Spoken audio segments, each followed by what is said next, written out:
थंडीच्या दिवसात गरमागरम पराठे खाण्याची मजाच काय वेगळी असते ना. आता मेथी पण खूप स्वस्त झालेली आहे. चला तर आज बनवूया आपण मेथीचे पराठे. त्यासाठी आपण मेथी स्वच्छ धुवून घेतलेली आहे.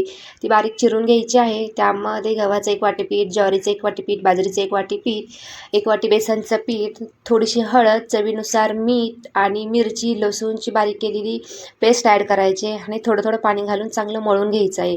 आज आपण हे धपाटे बनवणार आहोत. सॉरी, मगाशी पराठे बोलले. जास्त पातळी करायचं नाही, परत त्याला पाणी सुटलं जातं, पातळ होतं पीठ. असे थापून घ्यायचे आहे, त्याला होलं पाडून घ्यायचे, असे खरपूस असे भाजून घ्यायचे. एकदम भारी लागतात हे. मी लोणच्यासोबत खाल्ले, दह्यासोबतही खूप टेस्टी लागतात आणि वांग्याच्या भरतासोबतही खूप छान लागतात हे पराठे. तुम्ही नक्की ट्राय करून बघा. आवडल्यास माझ्या चॅनलला लाईक, शेअर आणि सबस्क्राईब करायला विसरू नका. भेटूया नवीन छानच्या व्हिडिओमध्ये. Bye bye.